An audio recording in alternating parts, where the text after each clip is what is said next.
Ngayong araw ng kalayaan ang mga isyong kinakaharap ng ating bansa. Sa gitna ng mga ito, hindi raw dapat matinag ang mga Pilipino para patuloy na ipaglaban ang tunay na diwa ng kalayaan. Makibalita tayo kay Sozi Alamban. June 12, 1898, nang unang iwinagayway sa balkonahe ng Aguinaldo Shrine sa Kawit, Cavite ang watawat ng Pilipinas kasabay ng pagdedeklara ng kalayaan ng bansa. 116 na taon ang nakalipas. Muling sinariwa ang makasaysayang araw na ito sa pangunguna ni Chief Justice Maria Lourdes Sereno. Sa kanyang talumpati, hinimok niya ang mga Pilipino na isapuso ang mga aral na iniwan ni Apolinario Mabini, ang tinaguriang utak ng revolusyon.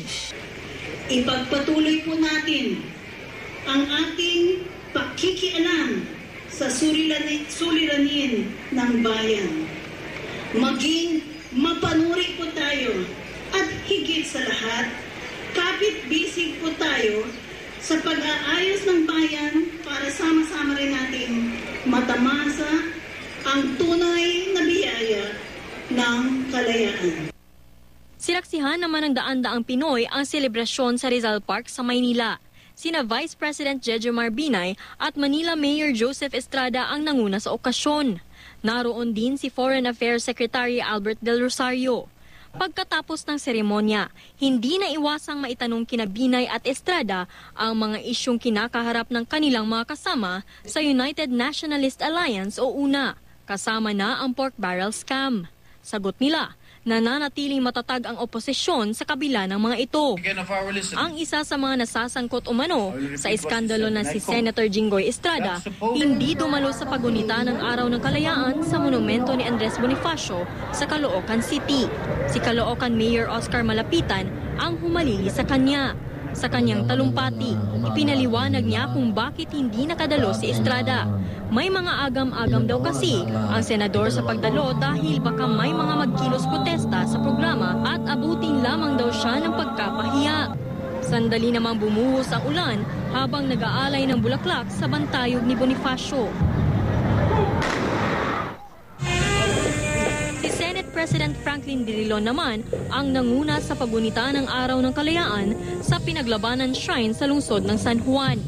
Ang lakas po ng ating demokrasya ay nakasalalay sa inyong paniniwala na ang kalayaan, ang ating demokrasya ay ang tamang pamumuhay sa ating bansa. Ang Battle of Pinaglabanan ang sinasabing naging mitsa ng 1896 Revolution. Ang mga opisyal naman ng National Youth Commission na nanguna sa selebrasyon sa Bonifacio Shrine sa Balintawak sa lungsod ng Quezon, nagkostyum pa. Kabilang narito ang aktor at commissioner at large na si Dingdong Dantes na nagbihis ni Noy Aquino. Pinangunahan niya ang pagbigkas ng panatang makabayan. Ito paraan ay be your own hero, meaning binibigyan pugay natin yung mga nakarahero, pero ibig sabihin na yung kabataan ngayon, sila yung mga future heroes natin. So it's a challenge for them to live up to the expectations ng lahat ng mga Pilipino na sila talaga yung ating kinabukasan. Hindi rin napigilan ng buhos ng ulan ang pagunita ng Independence Day sa Manila North Cemetery, kung saan nakahimlay ang mga veteranong sundalong nakipaglaban para sa kasarinlan. Binigyang pugay sa seremonya ang mga veterano at kanilang mga pamilya. Sumentro naman sa pinag-aagawang teritoryo sa West Philippine Sea ang selebrasyon sa Barasuin Church sa Malolos, Bulacan. Ayon kay MMDA Chairman Francis Tolentino na siyang nanguna sa programa, walang anumang bansa ang maaaring manakot sa Pilipinas. Idinaan naman ng mga taga Cagayan de Oro City sa pagtakbo ang kanilang pakikiisa sa pagdiriwang ng Araw ng Kalayaan. Sinundan pa ito ng flag caravan ng 11 cowboy. Sa isang parada naman, nagsimula ang pakikiisa ng mga taga Coronadal City, South Cotabato sa pagdiriwang.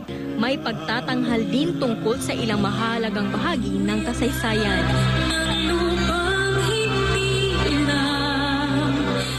Sozi Alamban, Nagbabalita, Pilipinas.